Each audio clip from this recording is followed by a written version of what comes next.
All right, I've been asked a lot about staining rock. So because I've had so much feedback on it, I thought I would shoot some videos on the fundamentals of staining and how to. And it's really simple.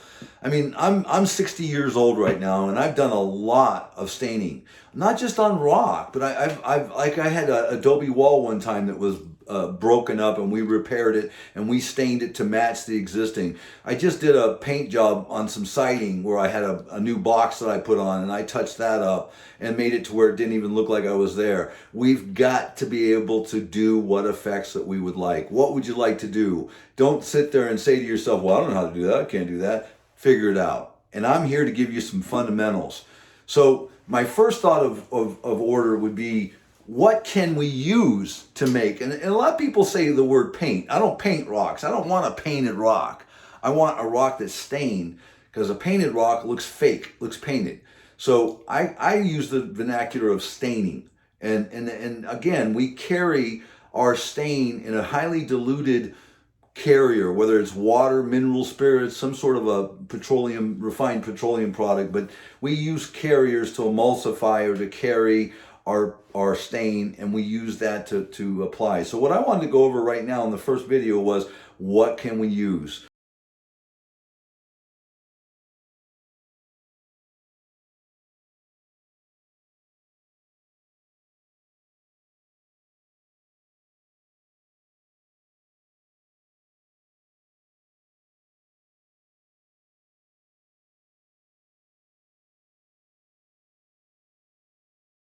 First thing comes to my mind, and I'm just looking, I've got a tech manual here, it's 256 pages, and in my DVD course, I take a 256 page document and I add to it orally. I have you sitting down in the class going over all this stuff for 16 hours. There's a lot of material here, so I've got the tech manual in front of me just as a reference, but historically, the world has used earthen materials to make paint. And what are the three basic materials? You got animal, plant, and mineral. And there's different pigments and oxides and oils that come from these materials. Back in the days, I think of American Indians, they would take, and not just them as a culture, but many cultures would take flowers, for instance, and crush them up. In that flower was oil. And there was a pigmented oil in it, in purple, red, whatever. And they would paint their faces. They would paint the walls of the cave. Historically, man has used all kinds of earthen materials to make stain. Once you have a stain, you basically, for application's sake, you want to put it in a carrier. Typically like water. I think of Sedona, Arizona on two reasons. One, we used to live in Arizona there in Wickenburg, and the Sedona was a red rock area, and people loved that red rock. In fact, I had a customer, we did a spa, and he says, I'm ordering a truckload of gravel from Sedona, Arizona. It's like 2 hours away. He paid a premium to get this gravel down. He said, I want you to paint those rocks to look just like that gravel. And I've tried or I had tried in the past to make the Sedona red, and it was, using paints from the Home Depot or Lowe's, that kind of a thing. And it was very difficult. So what I did was I took the gravel when it came, it had some fines, and I sieved those fines. And I got probably this much in a 5-gallon bucket. And then I took a handful or a cup, say, and I emulsified it in some water. I then strained it with a sieve, a paint sieve, into my spray gun, and I literally went by and speckled that job as a first action to get a base color, and voila, it was there. You couldn't have gone to the paint store and gotten that color. After I had applied some other colors, because if you look at Sedona rock, there's not just red in it. There's whites, there's creams, there's browns, there's all kinds of colors. So I basically laid some more colors that were paint on top of it. When I got done, I used some more of the Sedona red gravel pigment paint that I made, and I used it again. I've used wood products that I've emulsified in mineral spirits to get that oil out of the wood and make a stain with it. There's all kinds of leaves, and I mean, I've never really done any animal pigment painting or oil painting from that, but I mean, again, the earthen products, there's a whole host. I think back, I just never finished my thought on the Sedona thing. My kids just went there on vacation. They got some of the dirt, they brought it home, and I guess they got these dirt shirts. They're about the color of this, Carhartt shirt, somewhat, but you take a white cotton shirt and you soak it in some water that's got this dirt in it, and then you wash it and you get the dust and the dirt out, and you got a red shirt. And it doesn't stay that way. Now, earthen coloring does not have the virtue or the ease of application or obtaining the materials that does the synthetics. We can get a lot of resins-based synthetic paints and stains readily available, and we'll go into those. But I just wanted to hit the highlight. What can we use? Well, animal, plant, mineral. There's a lot of oxides and pigments and oils that come from the earth naturally. So that's number one. Number two, which is, I always think of the sealer when we talk about the paints that are available in the world. I mean, commonly, there are three types of paints that I think of. The acrylic, the latex, and the enamel. Enamels I've used before because I used to make my rocks out of fiberglass. You know, polyester resin, polyester fiber, polyester mats, and it's a plastic, and we couldn't use an acrylic or a latex. You couldn't really, the problem with fiberglass is you can't paint it after you've made it, not and have it stay. You first, in your mold, or as you're creating this thing, you've got to put your pigmented wax coat, on, which is a protectant, a UV protectant, but it's also a color. But you get your color first, and then you lay your resin and your mat or your chopped fiber, whatever you're doing, into that. And when it comes out, it's already colored. So in the past, when I have painted fiberglass rocks, I used to have a lot of fiberglass rocks, and we would paint them for people on a custom base, and we would use enamels because that was the best paint to stay on for a fiberglass plastic. But anyway, the acrylic paints are probably my favorite. Now, I like to give education where I don't have a bias. I don't come in with my favorites. I tell you, this is what we can do. We can do this, this, this, and this. In this case, there are 11 different materials that we can use to make stain. And the earthen was one of them. The acrylic is the second. Now, I like the acrylics. One, they're widely available. Two, they're less expensive. Latex even less if you look at it in that light. But the acrylics don't react so harshly to our sealer. Our sealers that I prefer are an acrylic sealer. Well, it's the same family as the paint. But in getting an acrylic sealer that's carried in a xylene-based solvent, it's emulsified, it's carried. So when you apply it with a spray, the xylene evaporates off all of it and leaves behind, I guess you'd call it a thermoplastic. It's like a sheet of plastic that you melted over your frickin' rock. And that xylene is a known solvent for emulsifying paints, removing paints. So if you've got a beautiful stain job that you've done, and you come by with a heavy dose of an acrylic sealer carried in a xylene-based solvent, that xylene sits on the surface and it starts to burn, emulsify. It always turns it yellowish green. I've seen it many a times. So the acrylics work better. That doesn't mean you can go on there heavy and have that not burn your color, because what we do when we seal a rock, we fog or miscoat a very little bit on one, then let that dry. I mean, if you're doing a project left to right, like a 5x8 pond, I'll start on one side, I'll start putting the sealer on. By the time I get around to where I started, it's already dry. I fog mist another coat on. What this is allowing is you're putting a little material, the xylene can readily evaporate quickly, not sit and stand and emulsify and burn. So then you do 2 mist coats like that, and at the end, then you can literally lay on a liquid wet coat 2 times, and now you've got your rock sealed without any burn. So the acrylics work, they work less, they react less violently to the xylene portion of the sealer. So the latex work less well, and then I'll say that again. Acrylic are the least reacting. Acrylic latex react a little worse, and then latex is real bad. Funny thing is, right now, if you came to my shop and you look, because there's a Lowe's next to me, they sell latex primarily only, and Home Depot will sell the acrylics. Well, you don't want to drive another 25 miles to go to Home Depot, so you go to Lowe's and they got the latex. When I do my rocks, I haven't burned a rock in decades because of how I put the sealer on. So acrylics are probably my favorite. Now, there's a thing called the siliconized acrylic, which is available at Home Depot, and it is, I mean, I could pour the sealer on wet and no emulsification will happen, no burning, no yellowing, greenish yellow. So Acrylic paints are pretty much my favorite, although I use the latex almost exclusively. Latex paint obviously is the next thing that you can use. And then again, in both acrylic and latex, or even enamels, when you go to the store and you see this big bulletin thing of index cards, there's all these different colors, and you go up there and you pick out, oh, this color looks like the rust, iron ore. We have a lot of ore, iron ore in our world, and we have a lot of it in the rock that you pick up and look at. And when we're replicating that, we want that color, so orange. You go over to the color thing and you pick out this thing, you say, hey, that looks great. Well, of course it does.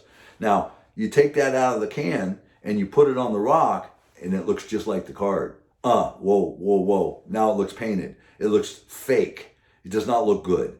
What we want is a penetrating stain. First of all, when you paint a rock or anything masonry, you've seen it in your life. You've seen peeling masonry. The paint is laminated, it's bonded to the masonry, and it can peel off. And it's not what we want. It also costs more to paint a rock than it does to water it down, making a penetrating stain that penetrates.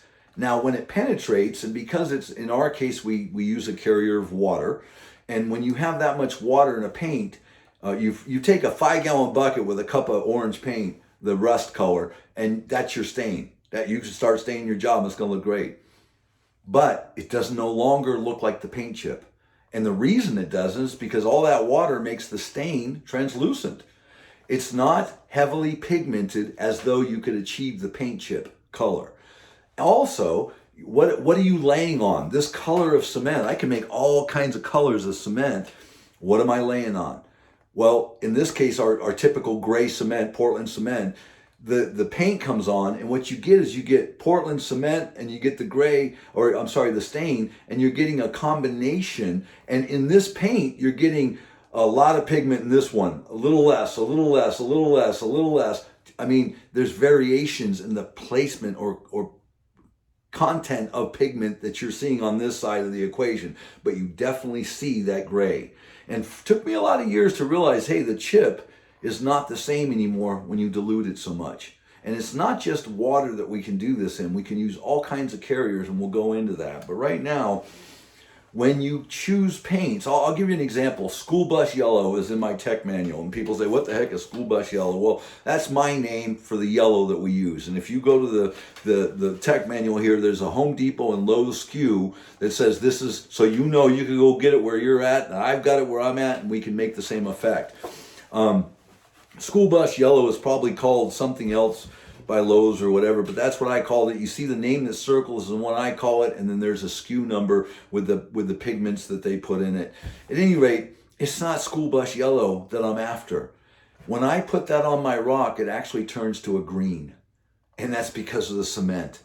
The yellow and the cement come together, and I get a green. I was after green when I started, but it took me to realize that the yellow pigment, the yellow index cards that I've chosen would get me to that. It took me a lot of experimentation to get to that. So know that going in. You're going to, a lot of people say to me, well, they want to match this and want to match that. And this particular rock, maybe I've never colored that particular rock. So I say, well, here's what we're going to do. You're going to start out by buying some colors. You're going to dilute them to like 10 to 1, 10 water to 1 paint. And that's a starting point. Put it on some sample cement that you got and compare it to what you're trying to match. Does it look like? Let's dilute it a little bit less. Let's dilute a little bit more. Let's get a different color. Get to where you can take your rock, put it next to this rock and say, you know, that yellow or this color looks just like what I was angling for. It takes a couple of steps. Not only that, but the order in which you place your stain. Orange, again, in Arizona, we had a lot of orange in our rock. And when I first started out, I would paint a lot of different colors and I would top it with the orange. And that ended up, after analyzing it, that wasn't the procedure. So it got to where instead of putting it on the end, I started putting it towards the end, maybe in the middle. And then finally ended up today, you'll see me putting it on first because I want it to be there. And when you first put it on, you look at it, people are going, Jim, I don't think you know what you're doing, brother. That don't look very good, or it doesn't look like the rock. Well, give me a minute here now. But after you've laid some other colors on, it's almost like like muting the orange. Again, I use this, I think of grass, you know, your lawn. You know, when you've got all green blades, brand new virgin grass, it looks great. You got an older lawn that's like in fall and they've got brown grass blades with the green grass blades. Now you got a dullness. Well, this is our world. The color comes in and it sits on the cement and you get a combination effect. So keep in mind your color choices, your dilution rate, even the brands. I typically go for the least expensive. A lot of people say, oh, you got to have this acid stain. You got to have this guy selling a bag of salad over there that I know how to make a salad. I don't need to have somebody tell me how to make a salad, but I buy bags of salad for convenience. Well, in business and in keeping a project low cost, I don't want to pay premium prices and try and sell at premium prices. I don't have a good profit margin. So I want to buy low, sell high. In this case, there's a lot of miracle stuff. This is faux rock paint right here. All this little quart cost you $80. You know, it's like, no.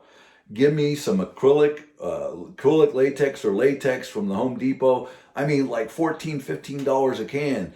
Exterior, interior, gloss, no gloss. I don't care. Give it to me. I buy a lot of oops paint if it's got the right color, and I'll use it. It's not going to matter. Oh, you're gonna fade. Your paint's gonna fade. No, it ain't. When I make a penetrating stain, it goes in, and when I top it with a UV protected acrylic sealer, it ain't going nowhere. It's going to be there for years. So anyway, let's get back to our what can we use. We've got the earthen, we've got the acrylic, we've got the acrylic latex, we've got the latex, and we've got enamel. Those are some of the things that we can use. Now, an enamel, in order to get that enamel, you know, you open the can of paint, there's a viscosity there. It's like a thin milkshake. You know, it's got some body to it. Our penetrating stains, and I'll make another example here. If you've got a brand new concrete deck and you just love it, and I come up with a can of paint, and you're standing there with a hose, a broom, some TSP, any kind of a agent that you could use to get off your nice concrete.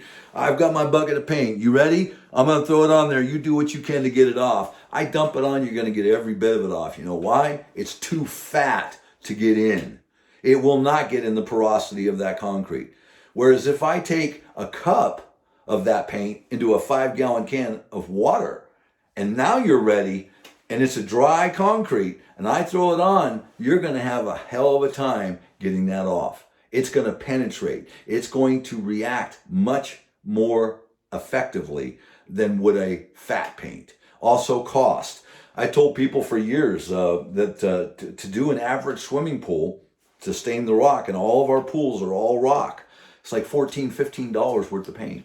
What? Oh yeah, no. One cup will do, we use basically 6, 7 colors. One cup. So 6 or 7 cups of paint, well, I can get that out of a gallon easy.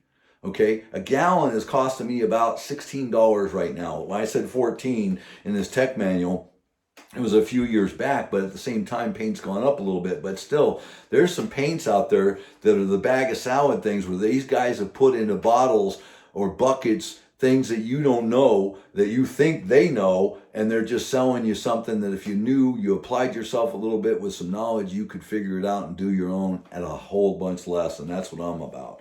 So anyway, acid stains. Wow, I don't know how big they are now. I'm not really as in tune with the industry as I used to be, but for a lot of years in the classes I would teach, the people say, oh no, exclusively we use the acid stain. These stamped concrete guys, the rock guys that come to get some training from me, and they were hell-bent on the acid stains. Now, acid stains are something that I understand well. I don't like acid. My realm of my medium is a cement. What's a cement? It's an alkali. You got an acid. And which one's stronger? Oh, the acid. Acid eats the alkali. It distorts it. It's like burning good concrete and making for an over illustrated point. It's like pumice. You burn it. It's not this good, solid, hard surface anymore, and you're going to try and put a sealer to it and have it be durable against scuff and scratch and watertight and all this sort of stuff. No, you're not. Oh, Jim, the acids are so mild. Oh, Jim, we neutralize it moments after we put it on. Good for you. You're paying too much and you're using a caustic element that's not good for your cement. I don't buy it. One of the reasons I think that acid stains are so popular is because in the mortar that our rocks are made with is sand, different types of geological sand. The acid burns that and it makes it a color change. So there's more activity from a single application of an acid stain. You get more effect. So it looks like it's richer, it's a better picture. But I tell you, there's any effect that you can get with any system that you've got that you're paying premium for, I can get it with an acrylic, latex, acrylic, or a latex. And I can do it for pennies on the dollar and have longevity. So we'll get into how to preserve your stain in your work after we've talked about the materials. Okay, pigmented concrete and mortars. This is something, I guess you call it integral. There's two words, I don't know, maybe they're the same. The overlays that we did on cement, where we'd take an 1/8 inch, 3/16 of a mortar, and we would overlay it on the concrete, make flagstone or saltillo tile or whatever, we would pigmentize these mortars. And one bucket doesn't do a whole driveway. And the reason I'm going on this is because we would mix bucket after bucket. In our case, we always used to make this one salmon color. It's like a pink flagstone. It was real big in Arizona. I mean, that was our natural rock there. When you talked about flagstone, it was a tan, kind of an orangey tan, or a pinkish color. Those were the two main colors of flagstone we had. So when we replicated it using an overlay system, we wanted to match the existing colors. So we would take, what I guess if you looked at it, was like a brick red. And we would take a tablespoon of that pigment into a 3/4 full bucket of white cement, basically is what it is. 2 mortars, one cement, two sand, 1 cement with the acrylic polymer, and we'd mix it up. It's like a thin milkshake, kind of a consistency. We trial down, pull the tape, and we'd have our flagstone. The tablespoon though, I got 3 of us, me, Bubba, and David. When I poured it, it was perfectly level. When Bubba poured it, he'd have it overfilled. It'd be slopping into the can. He'd get a little more pigment. Now, David would do it to where it was just underneath the top of the rim. Those subtle differences. He's only talking about a tablespoon into a whole 5-gallon bucket of mud. The variance between the 3 of us, you wouldn't think would add up to much. But when you're laying down the mud with the old bucket and the new bucket comes, and you can see a dramatic, this is like almost red now. It's like we used to stop our 1 bucket of mud specifically on the edges of the tape where the joints were, which were gray, so that we wouldn't get a multicolored stone. And that happens naturally, but we didn't want it to, because every time you did it, it looked like it was. So again, that subtle difference is a big change. Now, pigments in a mud also weaken the mud. They don't strengthen it. There's only so many things, 7 things, and we go over that in the course. 7 things you can add to cement that strengthen it. Everything else you're going to add, why you adding it, I don't know. I see a lot of people adding stuff to cement, and I just cringe at it. It's costing you more. It's a procedure. There's more labor involved, and it's weakening the cement. I don't want the cost, and I don't want the fickleness of trying to match the color. Everything I make is gray cement. Now, there are some exceptions. Very rarely will I go into a different color like white Portland cement to get a lighter color. But I start out with a gray cement, and I can make you any color, any effect with that. So I don't use that. But again, people are doing it. And in some XYZ, I'm really big on XYZ. What is XYZ? 1, 2, 3 equals 6. 2, 2, 3 equals 7. Is there a big difference numerically between the two? No, but there is a difference. Is there an image difference? Hey, a 6 looks a whole bunch different than a 7. I'm telling you, painfully I've learned to obey the XYZ. Keep a formula in your mixing. Keep a formula in your procedure. If you put some mud on and you wait a half an hour before you do this, that, or the other, you get an effect. If you do that same process, but you do it in 15 minutes, you're going to have an outcome change. It's going to be different. So XYZ is a critical thing. I remember me and Bubba, we'd be painting over at the Smiths, and about a year later, somebody would say, oh, we saw the Smiths. Can you make our rock look like that? And we're like, yeah, sure we can. Of course we can. And we're sitting there trying to match it, and we're not doing it. And it dawns on us after a while, these factors came into play which wouldn't allow us to match that. One, we were in summer when we did their job, and it's now winter here. That variable change has an impact. So I'm real big on, keeping things structured with the XYZ formulation in both materials and their mixtures and their way they're applied, application processes. So pigments into concrete both can be liquid and or powder, and it's not new, and it's a way of coloring. I see guys doing it, and I've done it very, very exclusively in the early part of my career. I don't like it so much now, but it is an effect. And I go back to something I didn't say earlier. I've got a toolbox. This is a play toolbox right here. It's an imaginary toolbox, and in it is tools. I like a lot of different tools because I need this tool for this and that tool for that. And I'll give you an example: a Phillips screwdriver and Phillips bits on the heads. Whether it's a hand screwdriver or a bit you put in a drill, they strip. You don't get the screw out real easy. I don't like Phillips screws. I don't like the bits. I like the star bits. Now that's my tool. Now that didn't mean I went over to my toolbox and threw out every damn Phillips screwdriver that I had. No, I'm going to need that tool. So when it comes to a pigmented, mud, I don't throw that out. It's in my toolbox. It might come in handy. It might be the way I make an effect or you make an effect, so we keep it in the toolbox. I'd rather have more options than less.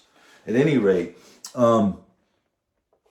so also keep in mind that you can pigment. You give me a color. I for years carried around buckets of pigments, liquid pigments actually. I used to, in the early days, I had powder pigments, and that's a mess, and they can get ruined.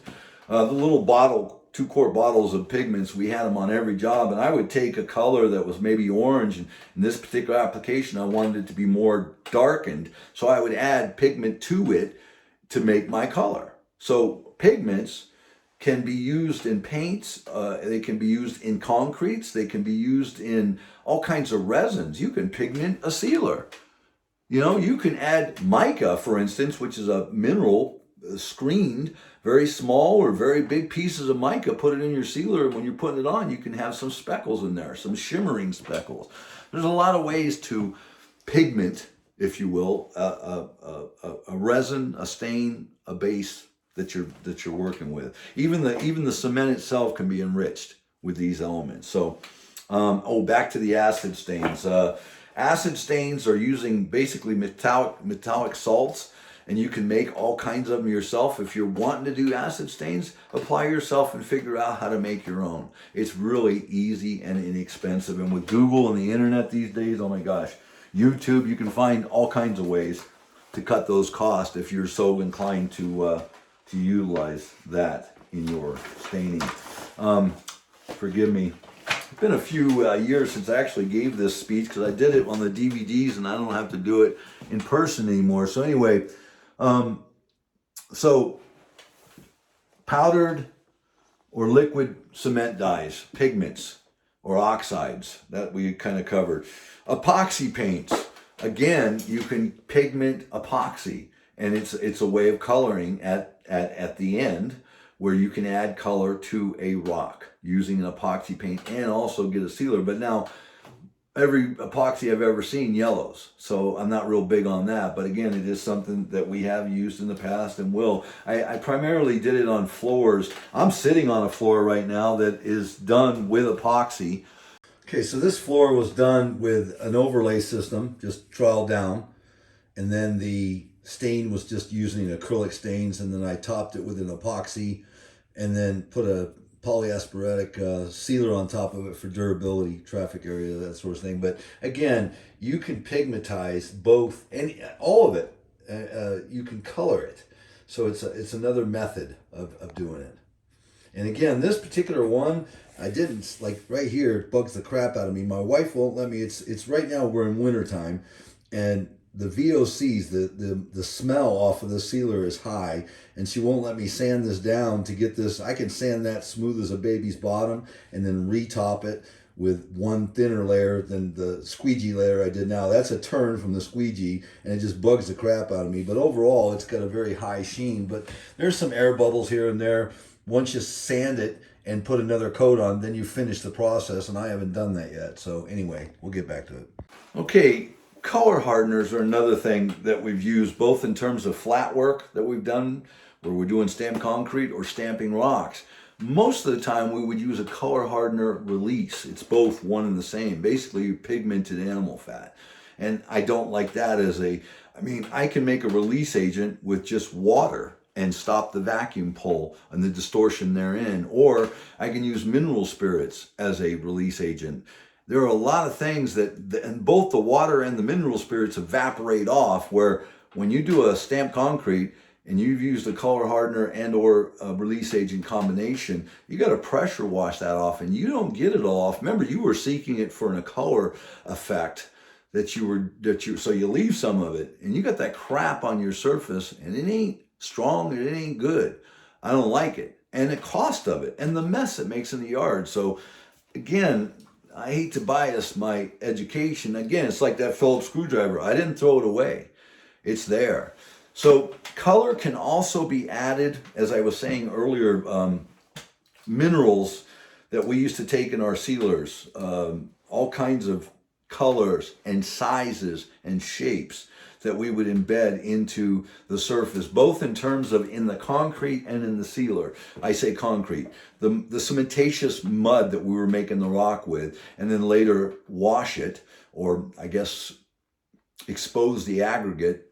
Timing again, and viscosity and velocity, how much time you sit there with the hose to expose the aggregate, but it's working in a color. Okay, yes, it's also a texture. It's definitely both, but in this presentation, I'm using it as a color.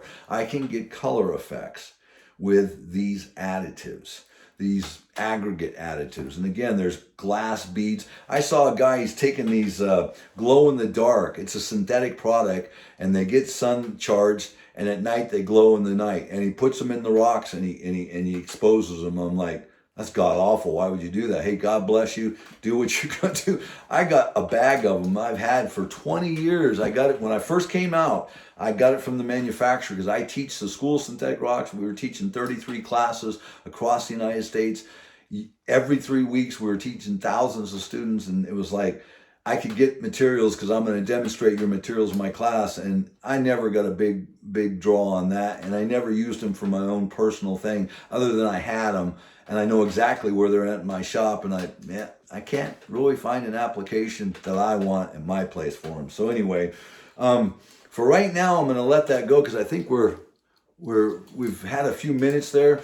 Next video is going to be on the applications. How do we apply colors? There's 12 methods for application. Typically, I'm using about 4 to 5 different applications. I'll give you an example, a skim. I'll take a paintbrush and just skim the surface. That's an application. It's different than a speckle with a gun or a dash brush. There's a lot of ways to apply paint and a lot of effects that you get from doing so. So look forward to the next video. If you like this video, subscribe, share, and like, and comment if you need to. You can always call me. The number is on the screen there, and I also have an email. Phone numbers in the description area of the video. Thanks a lot, guys. Bye.